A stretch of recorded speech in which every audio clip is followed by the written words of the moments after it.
Guys. All right, 5, 4, 3, 2, 1.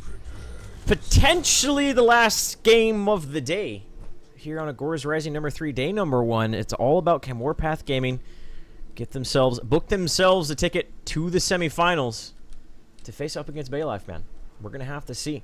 Let's introduce these teams. Warpath Gaming, someone we are no stranger to. They are indeed going to be in blue, as Another Notch knows already. Easy peasy on Murdoch, Kirby on Severog, Wrath Z on Rampage, Peace Turtle on Muriel, and Dewey. I just call him Andewey. And Dojai on Sparrow. For Mayhem Gaming, the orange team, we've got Live Lunatic on Muriel, Graver on Rampage, Blaze Master B on Grim, OP7 on Twin Blast, and Bohemond on Murdoch. Now, what were the bands? There's no Steel, so we got to see Steel. There must have been a Steel and I think maybe a Decker. I think Steel and Decker. Iggy, actually. Steel and Iggy, okay. Warpath Gaming banned Steel, and Mayhem did ban Iggy. There you go. Because the power of Iggy. He's a good hero, man. He's a really good hero.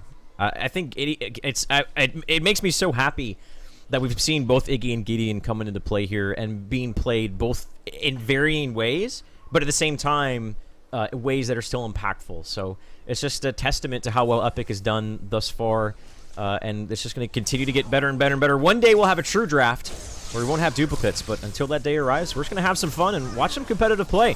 Kirby gets aggressive. He got rooted onto OP onto the Twin Blast, but now he might get taken down himself. He only has his root. They recognize that Kirby has his root and he doesn't have his escape, so they're going to turn around on him.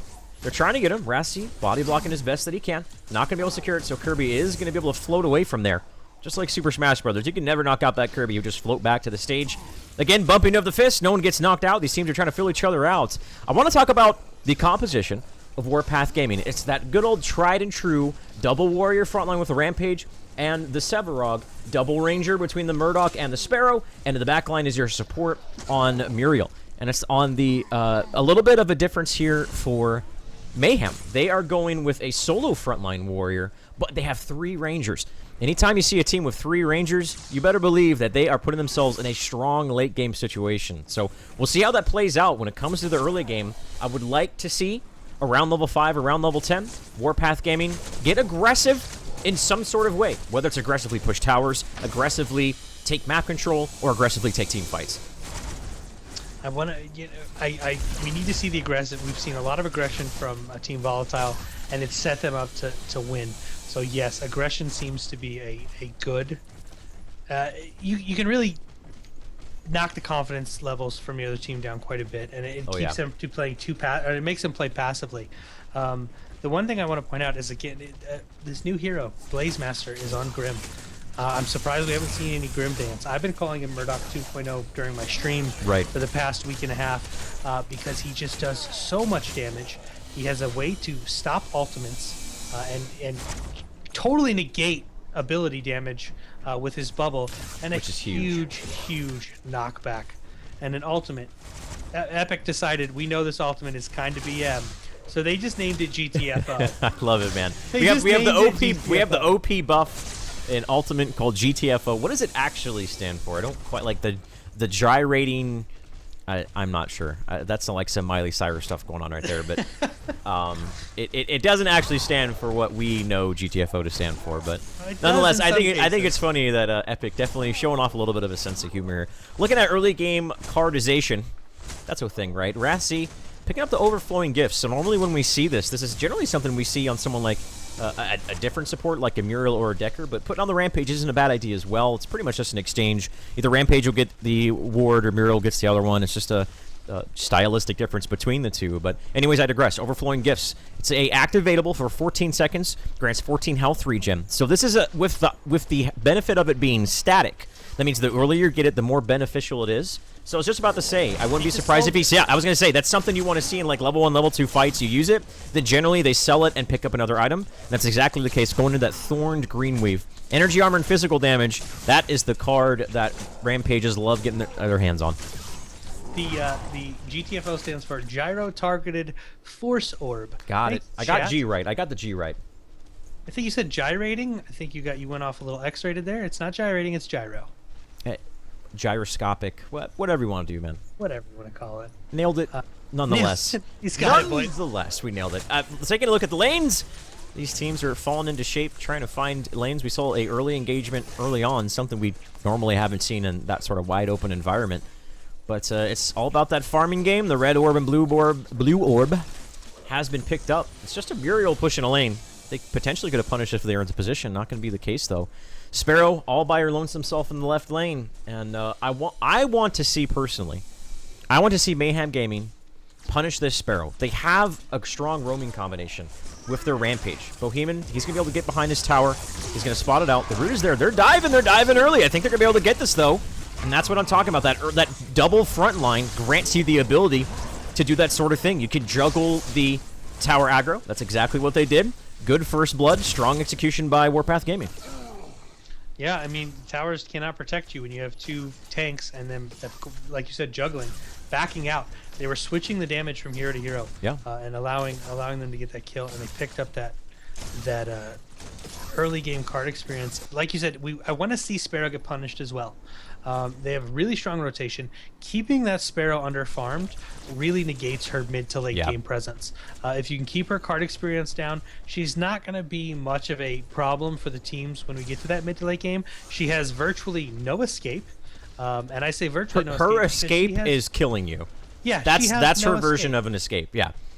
And if you keep her under farmed, you then get rid of that her killing you before you can do anything to her. We do see. I'm watching Kirby here. I'm fascinated by Sevarog players and whether they stack their Siphon ability. We've seen people do it. We've seen people not. We've seen it ignored. So I'm curious to see what Kirby's going to do here, whether he stacks his Q ability. It's a beautiful thing that we see stylistic differences. Unfortunately, Raz Z isn't going to be able to land that stun there. It was onto a Muriel, so even if he did land it, more than likely wouldn't be able to get a takedown there, barring some misplay from him. Now we have a Murdoch in lane, and again, I want to see, does Bohemian have health potions? He does. So even though he got harassed, he's going to be able to heal up, use his health potion, sustain himself inside of that lane. Easy peasy. He gets caught out in the root. Rassi's behind him, though, so there's really no follow-up here. But they're being aggressive on the Murdoch. And I talked about I wanted to see them get maybe aggressive elsewhere on the field, but that's not going to be the case. Taking a look at Sparrow, I mean, how's her CS right now? She's already level 5. She's in that mid lane, and she's at 21 this early on, well ahead of everyone else. Card level 12, one of the most farmed people on the map. I'm feeling a little bit scared right now for Warpath Gaming. If they just let this Sparrow go unmitigated, farmed freely by herself, come 20 to 30 minutes, they're going to get punished for it. They need to do something to mitigate the progression. They need. I know, but specifically this one, I feel like they need to mitigate the because they themselves, Warpath Gaming, are up against their composition is weaker in the late game. So they need to do something in the middle parts of the game that give them an advantage transitioning in that 20 to 30 minute plus sort of stage. Because if they don't hinder the progression of the Sparrow, it's going to put them in a very awkward and unfamiliar spot. I'm gonna Andouille Sausage over there, Sparrow. Isn't he on Warpath Gaming? No, Andouille's on Mayhem. Or no, Andouille's on Warpath. I'm sorry, I have the teams reversed. I have it reversed. You guys got the point anyways. He's new. He's learning. Yeah, I'm new, guys. It's my first day casting. It's my first day casting, man. I know what he meant, but he meant Mayhem Gaming. They need to get on Andouille Sausage quickly, and they need to try and counter this. As you said, he's sitting at 12 card points right now. Giving him the advantage and letting him just freely farm over here like they're doing. Andouille is going to push out Blaze Master. He's got better lane clear. He's able to get the better farm here. They need to rotate over and deal with this right now. I do want to point out real quick, though. Someone said if the match arena got to $1,500, would I shave my beard? And the answer to that question is an absolutely friggin' not. Dude, I've asked him before. I was like, hey, if someone gave you 10 grand, would you shave your beard? Not even for 10 grand. Integrity. My wife would shave it.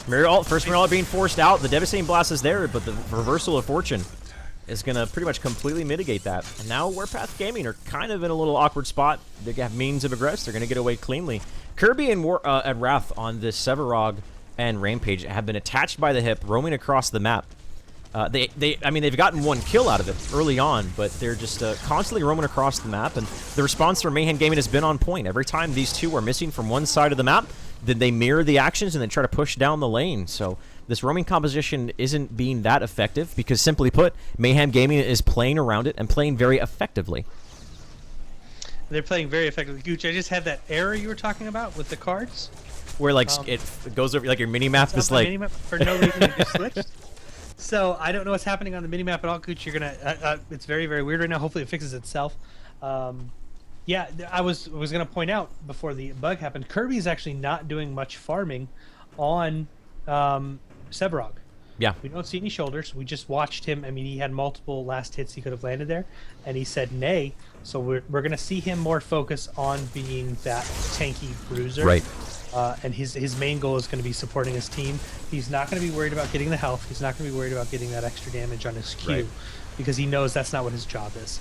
He's going to support his team, try and set up those team fights with the knockback.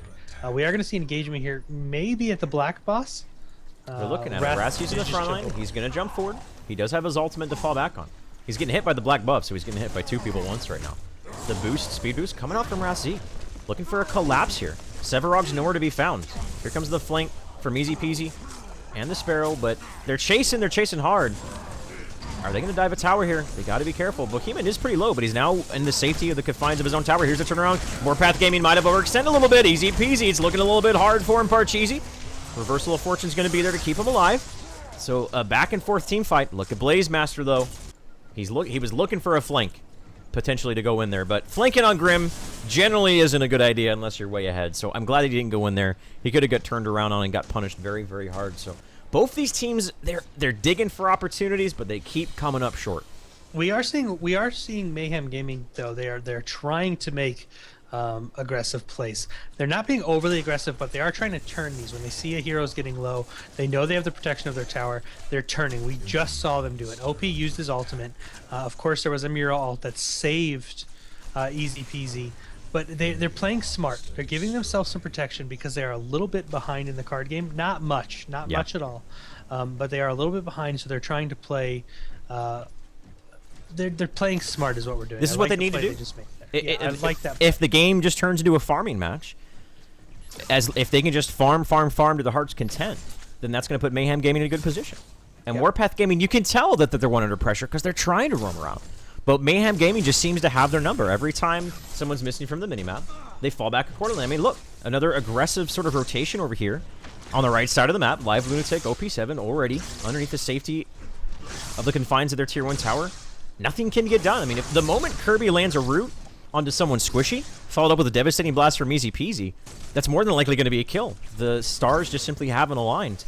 And that's just a testament to, Mayhem Gaming. They're going aggressive, potentially diving a tower, but Muriel's not the target you want to go for there. They're going to pressure this tower. I mean, when you can't get kills, there are other means to pressure your opponent. And that pretty much the second best way of doing that is pushing down towers. Knockback by Lively Tunic. They're going to try to force her back. There's Easy Peasy knocking her back too. There's the stun as well. Can they finish her off? She's out of options. They got to get her down. She does go down, and that's what finally Warpath Gaming gets something going. Easy Peasy's getting kind of knocked around here by the auto attacks of Griever. He's going to have to force himself out. OP7 laying down the rockets, doing his best Elon Musk impersonation, but not going to get much out of it. That double front line of Warpath Gaming is so good at protecting this Murdoch. So they were able to get a Muriel, finally able to get something and get something on the board here, but they still need more. Get something off the heels of this kill, a tower, an Orb Prime, something like that. That doesn't seem to be the case. The Warpath Gaming the entire time, their Sparrow is farming, so you got to be happy with that your Sparrow's just sitting here free farming. But again, it comes down to that 2-ranger versus 3-ranger situation. The longer this game goes, the more it's going to favor Mayhem. Yeah, there was a OP7. Oh, OP7's in trouble. The shield. Oh, no, the Mural ult wasn't on him. And with the Mural no longer giving a shield AoE, that was the death of Twin Blast. So that's what I wanted to see. Warpath Gaming able to get another kill. Might get turned around on, though. Kirby's in travel form. He's actually barely going to be able to get away by the skin of his teeth right there. By the, just narrowly able to get away. So there we go. That's what I'm talking about. Warpath Gaming, all they need to do is take that momentum and do something more with this. What are they going to do right here, Notch? That's the question I'm asking myself. Hopefully they're going to rotate and stop Sparrow from free farming. I don't know how many times I have to say that. She's just farming away. They're letting her do her own thing.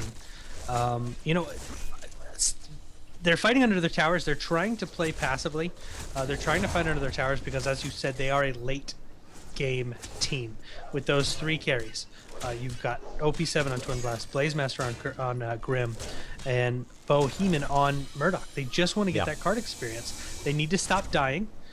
Great defense. They didn't lose the tier 1, or they didn't lose the tower there. Yeah. Which is great. But they got some. They died twice, which keeps you off the board. It keeps you from getting the needed card experience. But still, keeping your towers up.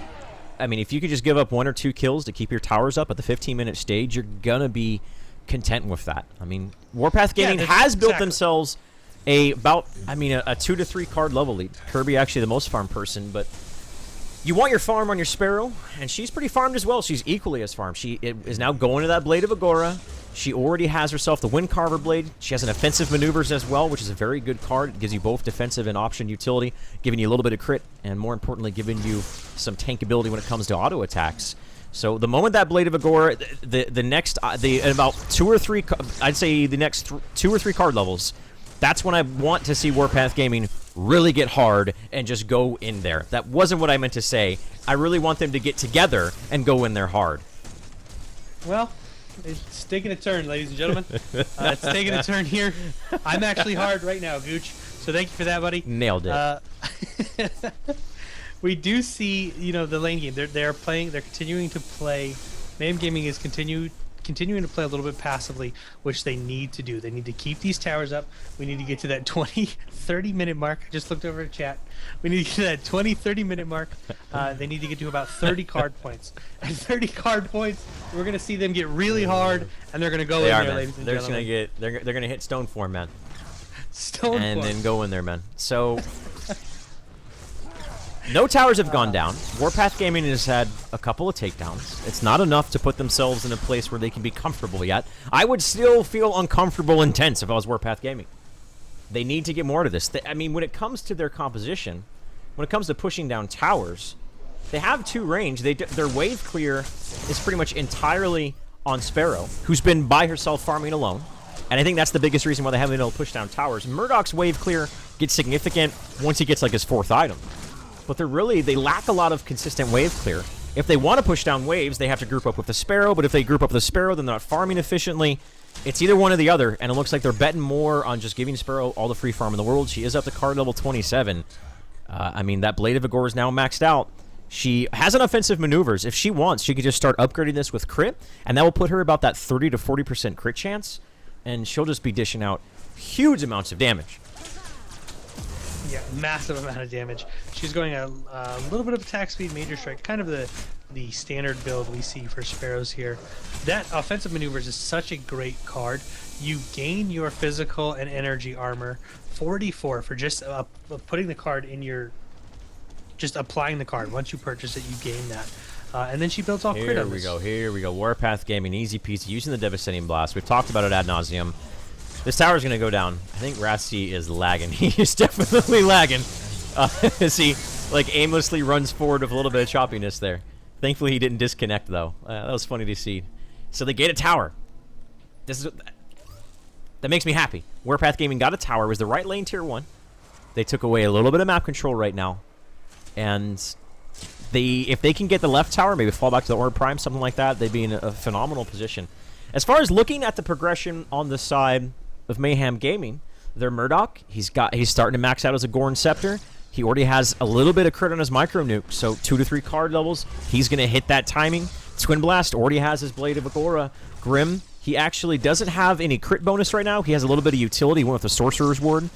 He's going into his crit right now, so his timing will be a little bit later, but I like that they're foregoing the Grim, that he's going to do amount of damage. He doesn't benefit quite as much as that crit bonus just because of his passive gives him essentially a guaranteed crit every 8 seconds. So I actually like that build. I like that they're kind of switching up the role in a little bit, Grim, putting him in a different role other than just straight auto attack, giving him a little bit of utility with the Sorcerer's Ward. He's still going to be very, very effective. But it's a thing of beauty. I like the stylistic differences right here. Yeah, we'll see that change here once he starts building into quick, because he does scale. He scales very similar to a Murdoch does. We'll see that sell, and then eventually him go full damage, or actually he may put lifesteal and Sorcerer's Ward is what he could do. There's lots of options he has with that particular card. But he is going building a little bit slowly. We did see Wrathsy, Warpath Gaming, take down the left tier 1 tower. Yep. So they're just taking the map control away. We've noticed now that Andouille Sausage here is with his team now. He's no longer farming. He's pushing those lanes. Beautiful. Because of her damage. She's got 30 card points. She's building. And that's what I was talking about. Yeah, very stacked right now. Warpath Gaming shares a very similar view to the game as I do, obviously. Peace sort of looked like he was thinking about alting someone or just hearthing away. Easy peasy's kind of in an awkward spot right now. Behind that Harvester. Trying to take down Live Lieutenant. He's getting aggressive, but he might get punished for it. There's the mirror ult. Now, generally we've seen this before. The first team to force out a mirror ult doesn't really come out very even. OP7's taking damage. Live Lunatic still has the Reversal of a Fortune. She needs to use it. Is it on cooldown? Is he just not going to use it? Okay. That's not what I was expecting to plan out. Live Lunatic must not have the ult. Down goes Twin Blast. Live Lunatic in a lot of trouble as well. Kirby's coming in with a flank. 2 easy kills on Warpath Gaming. They're executing exactly where and how I wanted them to execute. Left tower's down, right tower's down. They get themselves 2 more kills. They can push down mid tower. They can fall back to the Orb Prime. And if they continue to play this and they continue to execute this way, they definitely can take this and get themselves into the semifinal. Yeah, I mean, they're going after Gummy Bear boss right now. Gummy Bear is up. It's going to be uncontested for the most part. He's level 1. They've got enough damage to where this should fall relatively quickly. And Dewey is over there just pushing out the lanes. They've got a minions in their favor. They've got a Rampage. Rampage is the easy to get this turned in. He's the Michael Jordan of the Orb Prime. Blaze Master's coming in by himself. Devastating Blast. The Blaze Master used his right click. That's one of the strengths of Grim, is that he can negate that. Here comes the Mirror Ult. They're going to use it more as a knockback than anything. I'm not sure the most effective use is maybe just Live Lunatic. We're trying to get in the fight. My God, see him there. Huge Kirby getting big, knocking him back right behind, but he's by himself. There's no follow-up right here. It's 1v4. It's a beautiful ult, but it means nothing if there's no follow-up. Maybe he was just trying to play the delay game, but that wasn't going to work out either. So Warpath Gaming, the first sign of the chink in their armor right there. Kirby, he made some great plays there, but great plays don't mean anything if they end up in you going down and not showing anything, have anything to show for it. So Kirby not on the map for 20 seconds, and this may be the time. This is the time. 22 minutes. We're going to be at 25 minutes, where I feel like just due to the draft, that the momentum is going to start swinging in the hands of Mayhem. What I mean, can they turn in this Orb Prime is what I'm asking myself right now. Do they have enough time to make a stand with a slow siege? You can't be reckless about this. If you're reckless about it, it's not gonna be good for you. The lane's already pushed. Sevarog's back on the field. They probably have, what do you think, Notch? About a minute to a minute and a half to execute this, if this is what they want to do. I feel like they're pressured. They have to do this. Being passive is not what Warpath Gaming needs to do right now. You play very aggressive. I need you. What time are we at? My game crashed. I'm back in now. What time are you at? We are at 22:42. 22, 40... 6, nope. 47, 48, 49, 50. You're a little bit ahead of me. Ratsy, he's going in there. He's got to be careful. There's the ultimate. Second jump's used. Look for Blaze Master to knock him back. He does knock him back. I'm not sure if it's going to be enough. Actually, easy peasy all the meanwhile.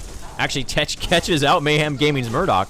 So this is not looking good for Mayhem. They're split across the map. They didn't consolidate. They either had to commit. They're going to take down Ratsy. Sure, but the Prime card's already activated. You lost your beacon, and your beacon, your Murdoch. It's Murdoch. Hey, beacon's synonymous with Murdoch, man. We already know this. We already know that he's synonymous with it. And I have to say, I think that definitely favors Warpath Gaming. Blaze Master, oh man, easy, and Dewey laying it down with the inner fire. That's what I was talking about. Around that 20 minutes, Sparrow's gonna start doing so much damage. Reversal Fortune forced out. The knockup's not gonna hit anyone, so Kirby looking aggressive. They still have that double warrior composition. We're seeing the strength of it right now. Blaze is low, OP is low. Can they get himself away? Kirby, don't overextend though. You're by yourself. Devastating Blast misses. This is actually could be bad for Warpath Gaming. It could be bad, but no, it doesn't matter because Easy Peasy was able to take out Rampage. He took him out. Down goes the solo frontliner of Mayhem Gaming. A beautiful two-man route by Kirby. On to OP, and now they're cleaning him up. That team fight could have gone to anyone, but the Prime card activation is what swung that team fight into Warpath Gaming. Griever looks like he was simply caught out of position right there. A very cool visual bug right there. I'm not sure if you see that, Notch, but Warpath Gaming, they got that momentum. They found their timing around level 10. I talked about it, and now they are executing exactly like how they need to execute. And honestly, I think that was just a really big misplay by Mayhem. They were way disconnected, spread across the map, way too thin. Yeah, it's I don't know what they were trying to do there. We have Mayhem Gaming, or I'm sorry, Warpath Gaming, just getting tier 2 towers. They have Winions in the right lane taking out another tier 2 tower.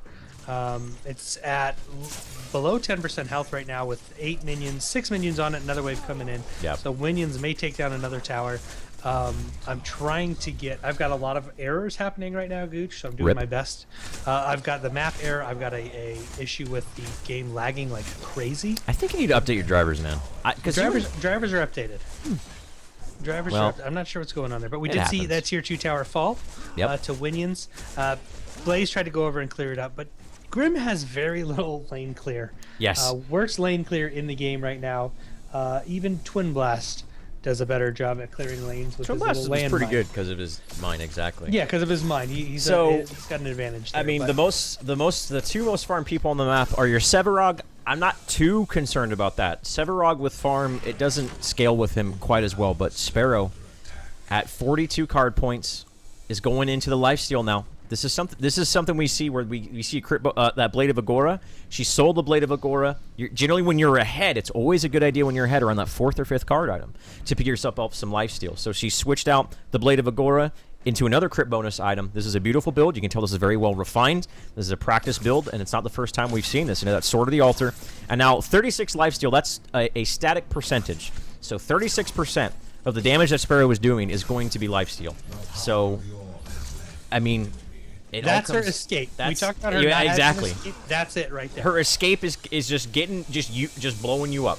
Yeah. Wrath-Z has the black buff, so this leads me to believe here, Notch. They're going to look for a timing push. Mid inhibitor, right inhibitor are both open to being taken out and slow siege. They still have their prime card. It's probably only got a couple of minutes, but a rampage just fell off. It did fell off. Yeah, a rampage ulting with the black buff, that damage that it gives you.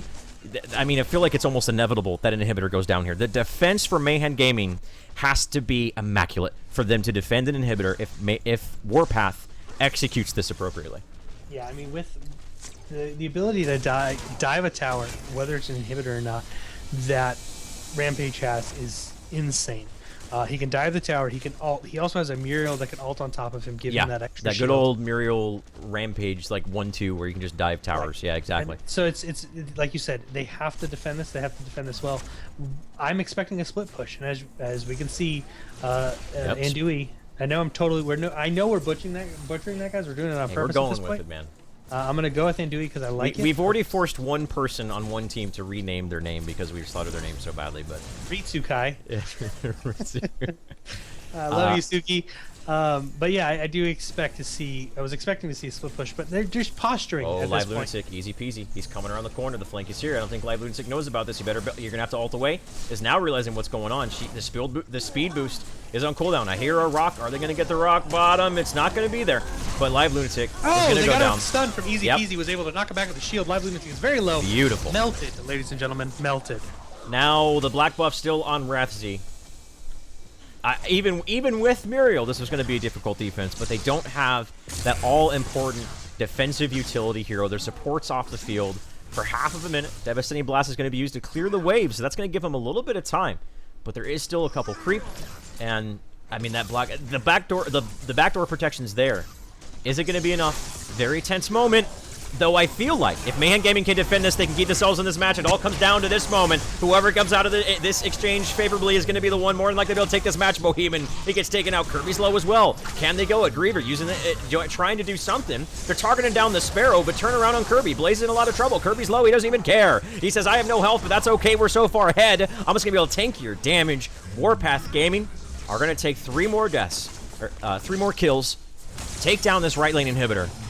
They potentially could end the game right now, Notch. They still have that black buff on Wrath-Z. They could just... They didn't... even if that black buff isn't there, actually, it must have just fallen off of them. They still have the ult on them. They're deciding not to do so. They're going to fall back and I think maybe just take some map control, keep that right lane pushed in, and abuse the fact that they are in full control of this game. Yeah, I mean, we are. This is going to be the first time where we haven't seen inhibitor fall and the game instantly end, which means we've got minions that were stronger than before now on the map. Oh yes, they will be pushing out this lane quite a bit. The minions that were stronger before, as the name implies, are. We'll just call them. We'll call them Mega Creep. We'll call them Mega Creep. I'm gonna go with minions that were stronger before. It's stuck. It's in my heart. I'm gonna have Epic change the name to that. I'm gonna petition that. So minions. Get that on were that stronger KL phone. I got to get on that KL line. We are going to see these guys. They're going to go after the Prime Orb. Prime Orb is up. They're able to get an inhibitor. Uncontested Gummy Bear boss. He's dead. And if I had to guess, if I was a betting man, Gooch, I'm going to say it's going to go on Rampage. Yeah. I would put my money there, too. Why not at this point? I will put my money there, too, man. But it means Mayhem Gaming is going to have to dedicate somebody to defend this lane. They have to keep somebody there to defend the right lane, because if those minions do free push, we saw it 2 weeks ago where they let somebody let the minions free push and they got the core to 50%. Just the minions themselves. That's how strong they are. The path to victory for Mayhem Gaming is one of just delay. They could even lose another inhibitor. Keep their core alive, healthy. Rather, keep their core in a state where it can't just get backdoored at any sort of on a whim. Wait for that inhibitor respawn. If they can get to a stage in the game where everyone is maxed out at 60 card points, it's a long road. It's a very dim light, but the light is there nonetheless. If they can get to that point where everyone is maxed out at card level with 60 card points, then I think that they will be in a very, very favorable exchange when it comes to the compositions. Now, talking about execution, Warpath Gaming has always been one step ahead of Mayhem Gaming when it comes to execution, when it comes to being decisive. And that's something that if they can get themselves in a position, I mean, if they can get themselves in that position and refine their mechanics just a little bit more, look for maybe a little bit better initiations, and this is not what I'm talking about. Griever way out of position. Their solo frontline warrior is not here to protect them.